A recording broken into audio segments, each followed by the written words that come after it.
Hey everyone, and happy Sunday. Welcome to the broadcast. So, as the title implies today, I want to get into how we can better identify the things in our lives that maybe we are looking for, we are hoping will happen, we're hoping to get, but actually we already have. We just need a new way to look at things and see them in our lives. So, but before we get into the content, especially if you are new here, I would like to introduce myself. My name is Dr. Phil Blanc. I am a physician, a board certified physician. And you know what? Our brand is here is called Clueless MD, and that comes out of having a daughter about 2 years ago. And I felt, despite all my education and all my training, I still felt clueless as a dad. So I just wanted to create a brand, a platform where a lot of us clueless folks, especially parents out there, could come together, hopefully shed some ideas, tips, tricks, motivation like this post, and hopefully in the process be less clueless together. So if that sounds like something that would interest you, if you're watching this on YouTube, please feel free to hit that like button, and I'd be so appreciative if you would even consider subscribing. Thank you for considering that. If you're watching this on Instagram, feel free to double tap and also follow me on Instagram at CluelessMD as well. So let's get into the content. So as I mentioned, I do have a toddler. She is rambunctious, but she's wonderful and very entertaining. And so we got this in the mail. This is a circular, a Walmart at featuring all the toys for the upcoming holiday. And I was excited because I love my daughter, and of late, when she's been behaving well or has really impressed me, it's just on my heart, like I want to do something nice for her. And the holidays are coming up, her birthday's coming up.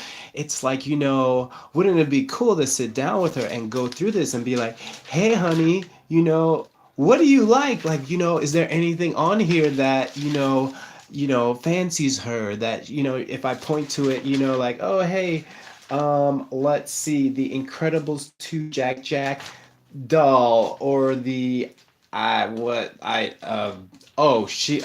love Sky over here, Sky from Paw Patrol. So is there anything that, she would point out as, yeah, would she really be into this? Because growing up for me, it was like Toys R Us catalogs and going through and just like, losing your mind as a kid, like, oh my goodness, right? But what happened is I'm sitting down with my daughter and going through this, and she's really not all that interested. Like, she's like over it, like, and I'm like, what is going on? Like, as a child, wouldn't she be going crazy like, Papa, I want this, I want that, give me the whole catalog, right? Like, what is going on? And you know what? It occurred to me that at her age, she may not be making that connection. The connection being that as her dad, I'm not just showing this to show her, like showing her for the sake of entertainment or anything. No, I have the intention and the desire to find things in here to get her, right? And so she's not making, I don't think she's making that connection that the things that are in here, it's possible for me to get them for her. And that even, I desire to get them for her.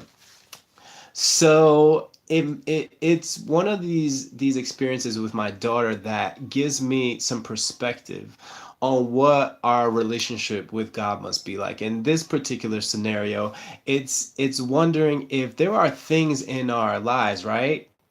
We're gonna bring this home, right? I wonder if there are things in our lives that we already have, that we've been, or even if we don't have them, or we don't perceive that we have them, that we've been asking for them, that we've been praying to God for them, if you're a spiritual person.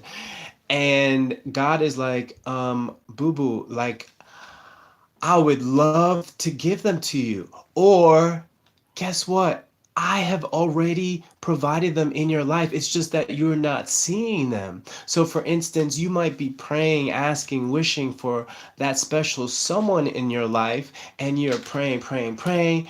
You are just like frustrated, like, why isn't this prayer being answered?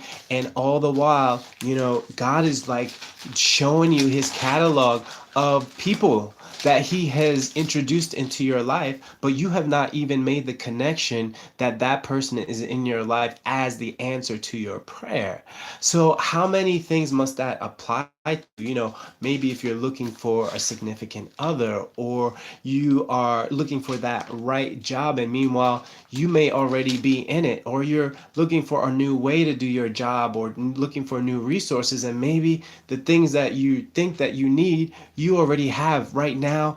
It's that time of year, Thanksgiving, and Black Friday is coming up, and people will be losing. And hey, you know what, I can't judge because I might be one of those people, right? You may be losing your mind, like, what don't I have right now that I can score an amazing deal coming up this Friday and finally have get what I've been wanting. But before we take that step, it would just be an interesting exercise. And this is how I would recommend approaching, like, so you don't end up like my daughter, who has, a buffet of options of things that could be at her access, that she would have access to, but isn't even aware that she has access to them. One thing that we can do is just take inventory. Think about those things that you are wanting, that maybe you've approached God about, that you've prayed about, and you have asked for a significant other, even if it's not a significant other, a special kind of friend, let's say, and you're saying, I want this quality, I want X quality. Sit down and maybe just do that inventory of the people in your life, and maybe just try to see them through a different lens. Like, hey, you know what? I have been asking God, or just really wanted, this significant other, this confidant, this person, but I haven't maybe identified what those qualities are. Let me think about what those qualities are. I want someone who's kind. I want someone who's compassionate, who's thoughtful, who's sacrificial, who's hardworking. And oh my goodness, when I think about, X person in my life that I met the other day, they seem like they might be that type of person. Hey, maybe I shouldn't be looking them over too quickly, because maybe they could be the very answer to the prayer that I've been asking for forever. So it's just about, trying to reconsider the things that are already in our lives. Could they possibly be the answer that we've been looking for all along? So that's what we do if there's something maybe we're aware of as a need that we're aware of. But how about those things that maybe God is providing, right? And we may not even know we needed them, like we didn't even express a need. Then maybe in that case, when you don't even, like, maybe God is surrounding you with blessings that you don't even perceive. Maybe in those cases, it's asking God for that clarity and being like, hey God, can you help open my eyes to the things that I don't even know that I need for myself? Could you help open my eyes to those things that you've already provided for me, that I don't need to be looking for anywhere else? So I hope that's helpful to you. And please, I would love to hear from you. If this is something that you may not be watching on the live broadcast, but if you're watching on the replay, would love to still hear from you. Any comments about things that you may have overlooked in the past as, a blessing in your life, something that, maybe you've underappreciated. We're coming up on Thanksgiving. Is there anything that doing this exercise might help you be a little more thankful for, especially coming up on Thanksgiving and, of course, Black Friday? Well, I hope that this is encouraging, and just at least brings you a little closer to maybe bringing a little more gratitude in your life. And again, if this is something that appeals to you, that you want to get more of, please feel free again on on we're on YouTube, right? On YouTube to subscribe and to like. If you're on Instagram, to follow, and Facebook. If you're watching this on Facebook, please feel free to like and follow as well. Well, may God bless you. Have a wonderful holiday season ahead, and I look forward to just continuing this journey with you in the future. Take care. Bye bye. Have a great rest of your day.